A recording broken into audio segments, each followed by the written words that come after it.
Nå, det er tid til at tale om Tyrkiet. Det israelske kabinet har godkendt anerkendelsen af det armenske folkedrab. Lad os lige høre først, før vi diskuterer det. Lad os høre, hvad præsident Trump havde at sige om den tyrkiske præsident Recep Tayyip Erdogan. Hvad er dit budskab til din gode ven Erdogan og det tyrkiske folk? Jeg kan godt lide ham. Han er en ven af mig, og han holdt sig ude af krigen. Du ved, han var en oplagt kandidat til at gå ind i krigen med Iran, måske på Irans side, fordi han ikke er den store fan af Israel, som du ved.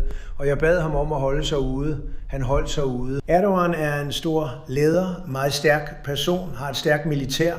Han elsker Tyrkiet. Jeg elsker USA, men han elsker Tyrkiet, og han gør et fremragende stykke arbejde. Han er en respekteret mand, en respekteret leder, og han har været en ven af mig. Tager du til Tyrkiet med en stor gavepose til alle? Ja. Det tror jeg. Se, han er medlem af NATO. Nogle mennesker betragter ham ikke som det, men det er han virkelig. Han er et stærkt medlem af NATO. Ja, jeg kommer nok til at gøre noget, der vil gøre ham meget glad. Okay, Mark, så du ved, gå i gang med at tale om Erdogan, tak. Så her har vi en uenighed, som jeg er sikker på, at vores seere og lyttere vil høre om i dag, fordi vi grundlæggende er uenige om dette emne. Du og jeg omskriver dig ikke. Det er ikke min opgave at omskrive dig. Du kan selv sige, hvad din holdning er, men min forståelse af din holdning, jeg mener, den passer til din personlighed, fordi det hele handler om undergang og ødelæggelse. Og ja, det er Ruthie Bloom. Men jeg vil da sige, at du nogle gange siger eller antyder, at Tyrkiet er lige så slemt som Iran, og at hvis Iran nu bliver skubbet tilbage og bliver sat 10 år tilbage, så skal vi holde øje med Tyrkiet, og Tyrkiet er den nye trussel.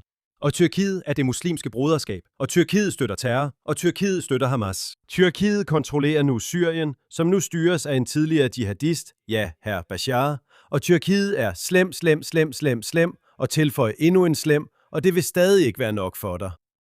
Og jeg ser på det på en mere nuanceret måde. Og jeg mener ikke, at præsidenten for Tyrkiet er en ven af Israel eller det jødiske folk. Tværtimod er han kendt for gentagne gange at have udtalt en række skandaløse antisemitiske udsagn. Han er bestemt ingen ven.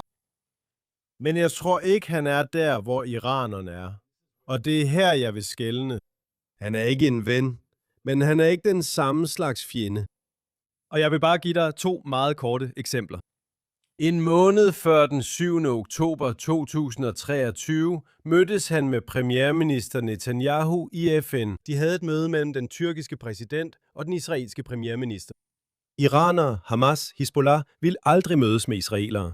Denne fyr mødtes med israelere. Et år før det, i 2022, rullede han den røde løber ud i Ankara for den israelske præsident, vores statsoverhoved, ja, hr. Herzog, og sagde, at han ønskede at forbedre relationerne. Nu, endnu en gang. Jeg har ingen illusioner om denne mands fordomme mod Israel, men jeg tror, han er meget mere pragmatisk.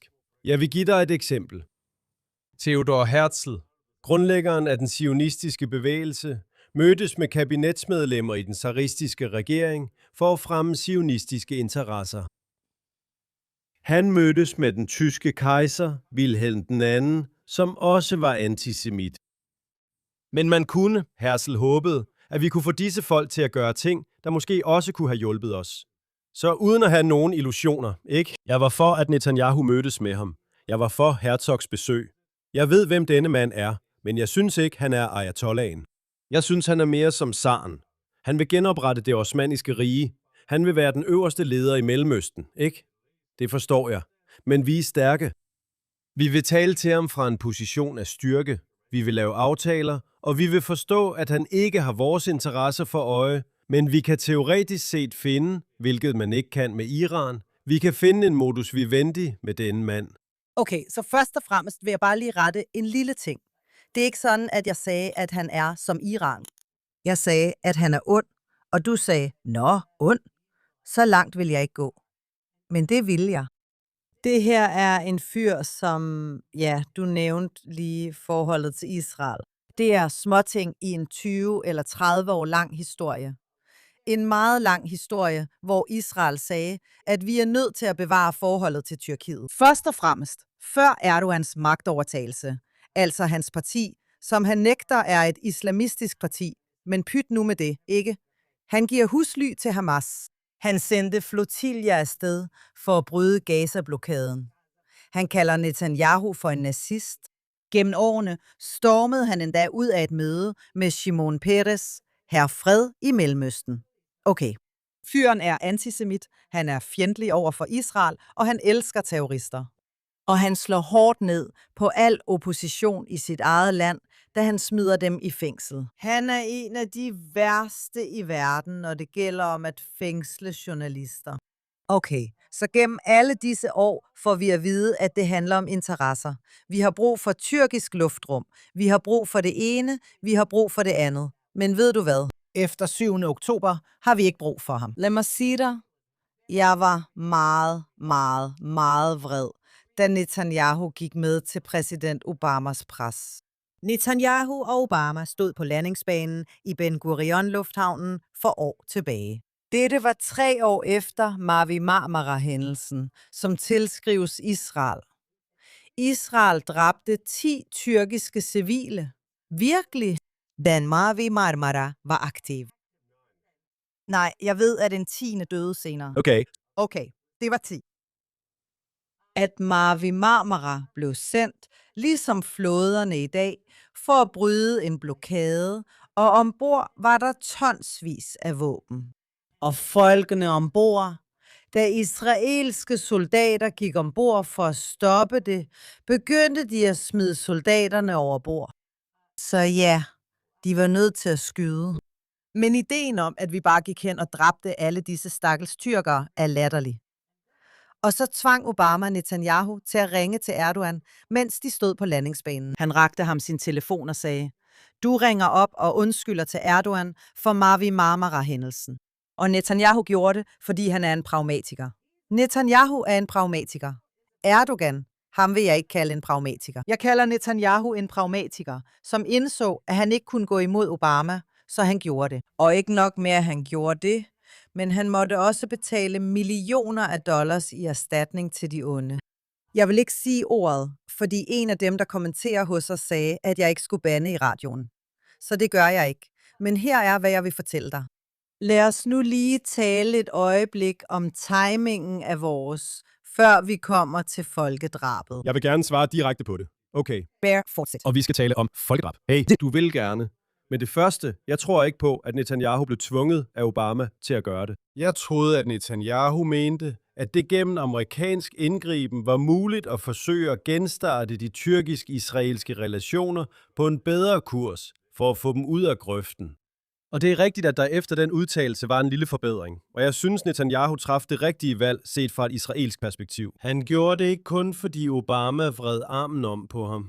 For det andet, du talte meget ærligt om, hvordan han anholder journalister, og at han har disse forbindelser til terrorister. Du ved, han kan lide Hamas, og de har et kontor i Tyrkiet osv. Du har ret. Men lad være med at tale til mig om demokrati, for vi har indgået fredsaftaler med Egypten, med Jordan, med de Forenede Arabiske Emirater. Og ved du hvad? Det sagde jeg ikke. Jeg mener... Men du fortalte mig om at arrestere journalister. Men du sagde demokrati. Hvis vi venter, hvis vi kun taler med demokratiske folk, vil vi ikke tale med, jeg tror ikke, et eneste muslimsk land, vel? Hvis vi kun taler med folk, som er menneskerettighedsforkæmpere, ikke? Jeg, i den virkelige verden, ligesom Amerika, taler med mange folk, som ikke nødvendigvis deler amerikanske værdier, gælder det samme for Israel. Hvis saudierne i morgen sagde, vi vil gerne slutte fred med Israel, ikke? Jeg tror ikke, det sker i morgen. Det kan ske dagen efter. Men hvis de gjorde, vil vi så sige, nej, I skal først lade kvinder køre bil. I skal først have en fri presse. Det er latterligt. Det er ikke sådan, nationalstater fungerer. Undskyld mig. Jeg talte om en leder af et land, som sviner landet til og sviner dets leder til og er en åbenlys antisemit. Jeg talte ikke om, hvorvidt, og han sagde ikke, lad os slutte fred. Alt, hvad han nogensinde har gjort, er at angribe os. Og så siger vi, undskyld. Okay, det er i jeres interesse. Og forresten, israelere strømmer til Tyrkiet. Det har de altid gjort. Ikke nu, fordi de er lidt bange. Men jeg skal fortælle dig noget. Ligesom hvert land, vi har fred med, strømmer israelere til som turister. De bruger penge der. De vil bare besøge og have fred. Kommer tyrkere for at besøge Israel? Nej. Israelere gør det altid. Det var bare sådan. Og Tyrkiet og Israel ligger meget tæt på hinanden. Jeg mener, det tager mindre end en time, tror jeg, at flyve fra Ben Gurion Lufthavnen til Istanbul eller sådan noget. Det er virkelig tæt på, så det er bekvemt. Tyrkere kommer ikke til Israel, og har ikke gjort det i alle disse år. Og egyptere gjorde det ikke, da der var en fredsaftale med Egypten, men israelerne strømmede til Kairo. Fint, nu kan vi tage ud og se mavedansere, og vi kan nyde pyramiderne. Pyramiderne. Jordan, det samme. De gengælder ikke. Okay? Men bortset fra det, så tog Tyrkiet ikke bare parti for Hamas. Det husede Hamas. Det støtter Hamas. Det sendte de der flotiljer. Og nu, og oven i det, selv Trump, vi hørte lige det klip, jeg sagde til ham, lad være med at blande dig. Han ville sandsynligvis have været på Irans side i denne krig. Så gør man tjeneste. Jeg ser ingen interesse i at have relationer til Tyrkiet, før Tyrkiet ændrer sig. Men okay, det var ikke op til mig. Fortæl nu, hvorfor vores udenrigsminister, Gideon Saar, foreslog et lovforslag, der blev vedtaget af regeringen, men endnu ikke af Knesset. Jeg tror, Knesset gjorde det for nogle år siden. Gjorde de ikke? Gjorde det for nogle år siden? Nej. Det blev aldrig vedtaget. Amerika anerkender det armenske folkedrab. Andre steder gør det også. Israel vil ikke gøre det, netop på grund af alle de grunde, du nævnte. Vi skal bevare vores relationer med Erdogan. Undskyld. Det er fra før den nuværende præsident kom til magten i Tyrkiet. Okay, I årevis. I årevis havde Israel faktisk et rigtig godt forhold til Tyrkiet. Der var en tid, hvor det israelske luftvåben, fordi Israel er så lille... Som Tyrkat. Fordi Israel er så lille geografisk. Du ved, hvis du flyver et F-16, og du trykker på speederen, jeg ved godt, der ikke er nogen speeder i et F-16, men jeg taler billedligt. I det øjeblik, du trykker på speederen, er du ude af israelsk luftrum. Og israelske piloter plejede at tage til Tyrkiet for at træne sammen med det tyrkiske luftvåben. Og det var en gevinst, fordi tyrkerne fik mulighed for at træne med meget dygtige piloter, fordi de israelske piloter er gode. Og israelerne fik luftrum, hvor vi kunne lave luftkamp og alle mulige former for træning. Vi plejede at have et rigtig godt forhold til Tyrkiet. Jeg var en af de mange israelere, der tog på ferie til Tyrkiet. Og de kunne lide os, og vi kunne lide dem. Men han kommer til magten ved årtusindskiftet, ikke? Og tingene bliver mere komplicerede, selvom nedturen, forværringen af forholdet, var langsom og gradvis. Jeg deltog stadig i regeringsmøder, kan jeg huske, i de første par år med den nye tyrkiske regering, og de var meget venlige over for Israel. Og de sagde, at der ikke ville være nogen ændring i forholdet til Israel. Og de første tegn var gode, men det er tydeligt, at tingene ændrede sig. Så, tilbage i 1990'erne. Ja, endda allerede i 1980'erne, hvor den amerikanske kongres og andre folk i Vesten vedtog alle disse resolutioner. De anerkendte det tyrkiske massakre, folkedrabet på armenierne under 1. verdenskrig, under osmannerne, før der var en tyrkisk republik, før der var den Atatürk. Vi taler om, at det er noget, der skete, da Tyrkiet stadig var et monarki, da det stadig var det osmanniske rige. Men Israel sagde altid nej. Og selv når vores venner, Israels venner i kongressen, ville sige, ja, hvorfor kan I ikke gøre det her? Og vi ville sige, fordi vi har et meget godt forhold til Tyrkiet. Det er en god ven, og vi vil ikke have noget, der skaber uro. Og de sagde til os, men I er nødt til at være mere. I er jøder. I har selv været igennem et folkedrab, holocaust. Hvorfor kan I ikke tage mere hensyn til armenerne? Og i Israel var der en stor debat om det. Men i sidste ende var det altid den virkelige realpolitik, der fik forrang. Og vi sagde, vi ønsker ikke at bringe vores forhold til Tyrkiet i fare, for det var et meget godt forhold. Og så, da forholdet til Tyrkiet begyndte at blive dårligt, tror jeg, at mange i Israel, med rette eller urette, alt efter ens mening, sagde, nå, nu er forholdet svært. Vi ønsker ikke at hælde mere olie på bålet, så at sige. Og jeg tror, at erkendelsen i Israel nu er, at forholdet ikke kunne blive meget værre, og vi kan lige så godt gøre det, ikke? Og det er jo historisk sandhed alligevel. Og vi indhenter den vestlige konsensus, som vi tilhører. Og her vil jeg sige nogle ting, som jeg synes, der er behov for at sige. Jeg ved, det er den vestlige konsensus. Jeg ved, det er politisk korrekt. Jeg ved, at mange seriøse historikere vil tale om folkedrabet på armenerne under 1. verdenskrig. Men der er en mand, som jeg respekterer. Jeg tror, du også respekterer ham, Bernard Lewis, den berømte Mellemøsten-historiker, som fik det meste rigtigt. Han sagde, at det er sandt, at under 1. verdenskrig blev armenerne dårligt behandlet, de blev massakreret, de blev fordrevet, og der var mange dræbte. Men han sagde, at ordet folkedrab ikke er passende, fordi der ifølge ham ikke var nogen plan fra den osmanniske regerings side om at massakrere dem alle, som der var mod jøderne under holocaust. Okay. Og vi som israelere ved, hvordan ordet folkedrab er blevet udvandet, ikke? Alt det her med, at Israel skulle begå folkedrab i Gaza, når det jo tydeligvis er sådan, at befolkningen der er vokset, ikke? Siden krigen begyndte. Det er latterligt. Altså, man kan kritisere Israel for mange ting, men folkedrab er virkelig et misbrug af et meget stærkt udtryk på en forkert måde, bare for at ramme Israel og ramme Israel hårdt, ikke? For at delegitimere Israel. Er udtrykket folkedrab det rigtige at bruge om massakren på armenierne? Jeg er ikke historiker fra den periode. Jeg ved, at armenierne blev dårligt behandlet. Men fordi jeg respekterer Bernard Lewis, er jeg villig til at give ham tvivlen til gode og sige, okay, måske begik det osmanniske rige virkelig en frygtelig massakre og mishandlede armenierne, men var det et folkedrab? Spørgsmålstegn. Nå, det er et vigtigt punkt. Og Bernard Lewis, du har ret. Jeg beundrede ham virkelig, mens han levede. Jeg kendte ham og interviewede ham ved mere end én lejlighed. Og han var også bare en fantastisk fyr og genial. Og derfor har jeg faktisk ikke en holdning. Jeg er ikke en forsker inden for folkedrab. Og det er ikke kun fordi, jeg ikke bryder mig om, at det ord bliver kastet rundt. Så det vil jeg ikke udtale mig om. Det jeg vil sige er, at Erdogan har den frækhed at sige, at grunden til, at vi anerkender det nu, er fordi vi vil aflede opmærksomheden fra vores folkedrab i Gaza. Og som du påpegede, er der ikke noget folkedrab i Gaza.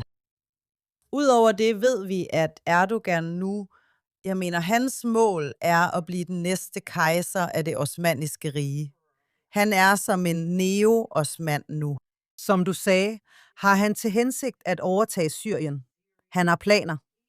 Nu lykkes det ham måske ikke, eller vi håber, at han ikke gør det. Men at behandle ham som enhver anden leder, som vi er nødt til at have med at gøre. Og jeg vil sige dig, jeg gentager lige, hvad jeg sagde før. Og også, præsident Trump, du ved, han siger det om så mange diktatorer. Præsident Xi er min ven. Han er en fantastisk fyr. Han sagde også det samme om Erdogan. Han elsker sit land, ligesom jeg elsker mit land. Han siger det om alle slags ledere. Det er Trump. Okay, man kunne sige, at det bare er en Trump-agtig udtalelse. Men vi ved bedre. Og jeg vil fortælle dig noget. Du har ret i, at internationale relationer ikke kun er baseret på, du ved, at vi elsker hinanden. Du har ret. Jeg har altid sagt til dig, at mit problem med det er, at hvis det skal være pragmatisk, så skal det være fra begge sider. Og min pointe er altid, at Israel altid tager hensyn til den anden side. Og vores behov for dem mere end den anden side tager hensyn til os. På trods af, at de faktisk har mere brug for os, end vi har for dem. Vi har et bedre militær. Vi har ikke et bedre militær end for eksempel USA. Men det var ikke USA, jeg talte om lige nu. Jeg vil tale om lande af den slags, du taler om. Du ved, tredje verdens lande, eller hvad det nu er. Vi har overlegen teknologi, intelligens, et samfund, et civilsamfund. Vi er overlegne på så mange måder. Og så kryber vi for andre i internationale relationer. Og jeg synes, det er på tide, vi stopper med det. Okay, nu betyder det ikke, at man ikke har relationer. Det betyder ikke, at man ikke laver aftaler. Bare sørg for, at de aftaler ikke indebærer, at du skal tie stille. Hver gang en af de ledere anklager os for noget, vi ikke har gjort, angriber os for at være jøder, ikke kun israelere, og ikke kun på grund af premierminister Netanyahu. Og jeg har altid sagt, at jeg altid har hadet præsident Erdogan. Jeg synes virkelig, han er en ond aktør over for sit eget folk og over for resten af verden. Og jeg er ligeglad med, at han er medlem af NATO. Han har ikke noget at gøre i NATO. Det er fra før hans tid, hvis du forstår, hvad jeg mener. Vi taler om Tyrkiet før Erdogan og efter Erdogan. Det er meget forskellige lande. Okay, så lad os ikke tage fejl. Jeg sagde ikke, at Tyrkiet var sådan før. Iran var et andet land før den islamiske republik. Mange lande var anderledes. Libanon var et andet land. Nu har du terrorister eller terrorstøtter, der overtager. Det trækker dit land ned i sølet, og så fortjener det at blive der. Og det gør det. Sådan har jeg det med Erdogan. Må jeg lige svare lidt? Først og fremmest sagde jeg i mine indledende bemærkninger, at manden har fremsat utallige, gentagne antisemitiske bemærkninger. Ja. Jeg sagde, at han ikke er en ven. Okay. Men jeg skelner mellem ham, iranerne og grupper som Hizbollah. Og du ved, Kissinger sagde berømt, at problemet med Iran er, at det ikke er et land, det er en sag, du ved. De eksporterer den islamiske revolution. Det, de kalder den islamiske revolution, ja. Og tyrkerne er ikke det samme sted. Du sagde korrekt, jeg vil ikke sige for en gangs skyld, men du sagde korrekt, at han ser sig selv som en slags sultan. Han vil genopleve, du ved, det osmanniske rige. Og jeg synes, det er det rigtige paradigme at se det tyrkiske lederskab ud fra, ikke? Og jeg går lige til sagen, ikke? Hvad er bedst for Israel? At Syrien er en iransk proxy i den iranske indflydelsessfære, eller at Syrien er i den tyrkiske indflydelsessfære? Nu vil jeg gerne se Syrien som et andet, du ved, Abu Dhabi, som lad golfen. Jeg vil gerne have, at de bare var et pro-vestligt, modernistisk, fredssøgende land. Det vil jeg gerne. Men hvis jeg skal, i den virkelige verden, ja, så er jeg nødt til at vælge mellem, at Syrien er i den iranske akse, eller i den tyrkiske indflydelsessfære. Okay, hvad er det mindste onde? For mig er Tyrkiet det mindste onde, og jeg synes ikke, det handler om at krybe for nogen. Det handler om at sige til tyrkerne, okay, I vil udvide jeres magt, det forstår vi. I vil have regional indflydelse, det forstår jeg. I har alle disse ting. Israel har også vores interesser. Og ikke for at krybe, for at bruge dit udtryk, men for at sige det lige ud, ikke? Israel har interesser. Vi forstår, at I har interesser. Lad os se, som jeg sagde før. Ikke fordi vi skal elske hinanden, for I kan ikke lide jøder. Men kan vi finde en modus vivendi, måske lidt ligesom den kolde krig mellem Sovjetunionen og USA? Kan vi finde en måde, hvorpå vi kan håndtere vores konkurrenceprægede forhold? Måske ligesom Amerika og Kina i dag. Se, jeg tror, Netanyahu har endelig fået nok. Sådan som hans seneste udtalelser indikerer, at han ikke bare tænker, nå, du ved, lad os finde en løsning. Nej, det her er et specielt tilfælde, fordi vi faktisk havde gode relationer. Og Erdogan bliver ved med at ødelægge dem med vilje. Og det er ikke bare, fordi han ikke kan lide jøder. Vi er nødt til at have relationer med dem. Først og fremmest vil jeg anbefale, at ingen israeler nogensinde sætter fod der igen, før Erdogan er død og begravet, og måske en bedre magt har erstattet ham.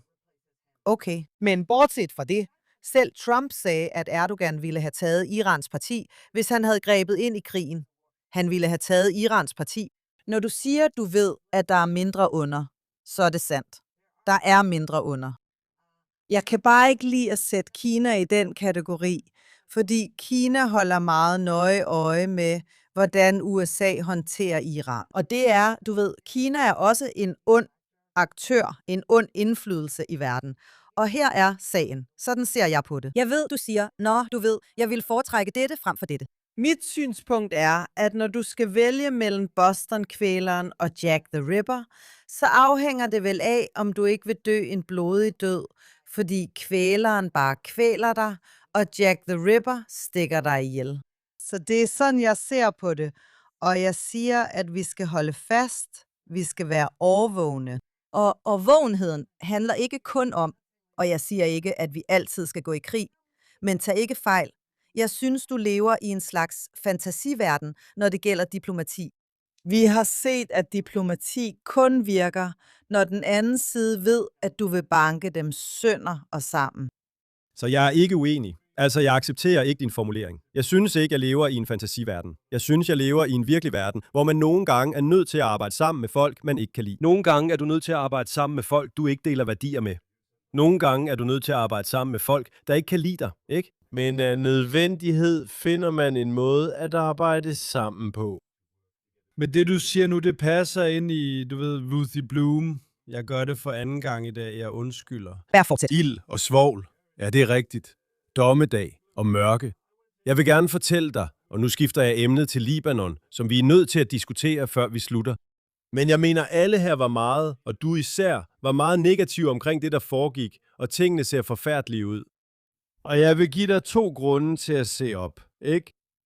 Vent et øjeblik. Vent, før du gør det, vil jeg have dig til det. Ja. Det er ikke sandt, at jeg synes, alt var forfærdeligt. Jeg troede, vi var ved at vinde krigen. Det er ikke korrekt. Så nu kan du fortsætte. Jeg vil sige 2 grunde til, at jeg er mere optimistisk i denne uge, end jeg var på samme tid i sidste uge. Den første grund er, at i løbet af weekenden, da iranerne begyndte at spille spil 2 nætter i træk, ramte amerikanerne mål, iranske mål, på tværs af strædet. Og så stoppede de, og de siger, okay, Iran, nu begynder du at følge de regler, vi blev enige om. Og amerikanernes vilje til at bruge magt giver mig en fornemmelse af, at denne proces måske har en chance for at lykkes. Måske er det stadig uvist, om det vil lykkes eller ej. Men i det øjeblik, amerikanerne viser, at de er villige til at bruge magt, når iranerne spiller et dårligt spil, når iranerne gør ting, de ikke må, så vil iranerne måske, kun træffe de rigtige beslutninger. Dette forfærdelige regime i Teheran vil kun træffe de rigtige beslutninger, hvis de føler sig tvunget til det på grund af truslen om magtanvendelse, og det faktum, at Trump viste så sent som i sidste weekend, at han er villig til at bruge magt. Det er for mig et godt tegn. Det andet gode tegn, også lige i begyndelsen af weekenden om fredagen, var denne israelsk-libanesiske aftale, som blev formidlet af USA i Washington af udenrigsminister Rubio. Jeg synes, det er meget, meget positivt, fordi vi var bekymrede. Du var især bekymret. Israel er i Sydlibanon, og Trump vil kræve, at vi forlader området, og iranerne kræver, at det er en del af aftalen. Og nu har vi en aftale underskrevet mellem de to regeringer, mellem Israel og Libanons regering, formidlet af USA, som siger, at Israel kan blive i Sydlibanon. Vi behøver ikke at trække os ud med det samme. Hizbollah skal afvæbnes, og som et forsøg vil vi gradvist trække os ud af visse små områder i Libanon, og den libanesiske hær vil rykke ind. Der er ingen tidsplan for det. Jeg tror, alle forstår det. Washington, Beirut og Jerusalem forstår det. Hvis vi går for hurtigt frem, vil det hele bare falde fra hinanden, fordi Hizbollah vil udnytte det tomrum, der opstår. Med andre ord, vi er nødt til at gøre det her forsigtigt. Vi er nødt til at være realistiske. Men det faktum, at vi har denne enorme sejr over Iran og Hizbollah, som står op i Beirut og demonstrerer imod denne aftale, ikke? Det her er et fantastisk skridt i den rigtige retning. Det betyder ikke fred med Libanon i morgen. Det betyder ikke, at Hizbollah bliver afvæbnet i morgen. Men der er en proces i gang. USA, Israel og Libanon, og det er en meget positiv proces. Vi var bekymrede, og jeg tror endda, vi talte om det i sidste uge, at som en del af denne iranske USA-aftalememorandum, havde amerikanerne anerkendt Irans særlige rolle i Libanon. Og for os er det forfærdeligt. For det libanesiske folk er det forfærdeligt. Den fredsaftale, der blev underskrevet, den forståelse, der blev underskrevet mellem Israel og Libanon, siger nej. Hizbollah skal opløses, og Israel kan blive der, indtil sikkerhedssituationen tillader, at Israel kan trække sig ud. Meget, meget positivt. Og det er så mine 2 grunde til at være mere optimistisk i denne uge, end jeg var i sidste uge. Okay, så først og fremmest er jeg helt enig med dig, især om Libanon. Jeg synes, det er en fantastisk aftale. Dog, og især fordi jeg var bekymret. En af grundene til, at jeg var bekymret, var, at du ved, parlamentets formand i Libanon, Nabil Berri, siger, at det er forfærdeligt. Det er afskyeligt, fordi du ved, i det libanesiske parlament er der Hizbollah-sympatisører og endda Hizbollah-medlemmer. Så det her er en utrolig præstation. Og du har ret. Det gør det muligt for Israel at blive og kæmpe og nedlægge terrortunneller og dræbe Hizbollah-terrorister og lade den libanesiske hær forsøge at rydde områder, som den israelske hær trækker sig tilbage fra. Det er fantastisk. Angrebet og spørgsmålet om Iran syntes jeg også var fantastisk. Jeg synes dog, det er forfærdeligt at blive ved med at sige, okay, vi forhandler igen. Og her har vi splittelsen mellem Marco Rubio og J.D. Vance. Og det, der bekymrede mig i sidste uge, var de kommentarer, du ved, da J.D. Vance sagde, du ved, Israel, I har kun 9 millioner mennesker. Du kan ikke bare dræbe dig ud af hver eneste problem. Hvordan tør han? Okay, det var forfærdeligt. Og så sagde Trump, at man ikke bare kan bombe bygninger i Libanon. Så ja, jeg var meget nervøs for, at regeringen var på vej i J.D. Vance-retningen. Og J.D. Vance var imod krigen fra starten af, osv. Og nu ser vi, at det trækker mere i Marco Rubio-retningen. Og de påstår, at der ikke er nogen uenighed mellem de to. Men det jeg siger er, at det er en stor lettelse. Det er dog stadig uvist, hvad angår Iran, for det vi ved er, at det iranske regime ikke vil gøre noget, det burde gøre. Okay, når du siger, hvis min bedstemor havde jul, ville hun være en bus. Okay, hvis det regime ikke vil, hvis det gør noget, er det fordi regimet faldt. Så det her det er et spil, som jeg ikke synes er nødvendigt at spille, hvis Trump mener, det er nødvendigt. og hvis han faktisk er villig til at genoptage krigen. Og hvis ikke, må Israel måske gøre det uden amerikansk hjælp. Jeg ved det ikke. Men én ting, jeg ved, er, at signalerne til de andre problematiske aktører i regionen er meget, meget afgørende. Så ja, aftalen med Libanon var fremragende. Og det er stadig uvist, hvad der kommer til at ske med Iran. For hvis Trump-administrationen begynder at bevæge sig ind i fantasiverdenen om aftaler, man kan lave med det regime i Teheran, vil det være en stor fejl. Indtil videre var mange af os i Israel igen bekymrede, da aftalen blev indgået mellem Iran og USA. Men jeg siger, at Trumps evne til at bruge magt. Der var endda en rapport her til morgen om, at Trump sagde, at vi skal genoptage kampene, ikke? Det militære pres. Måske er vi gået fra fuldskala-krig til en udmattelseskrig, fordi Trump vil tage sig god tid. Han har andre bekymringer. 4. juli, midtvejsvalg, ikke? Men hvis han fortsætter presset, og det fortsætter, og der kommer militære angreb hver gang iranerne går over stregen, så er det måske måden at nå det, man gerne vil opnå. Vi får se. Jeg tror egentlig ikke på det i det her tilfælde. Jeg synes, at man ikke vil, du ved, vi startede med et brag. Når jeg siger vi, mener jeg USA og Israel. Først Israel.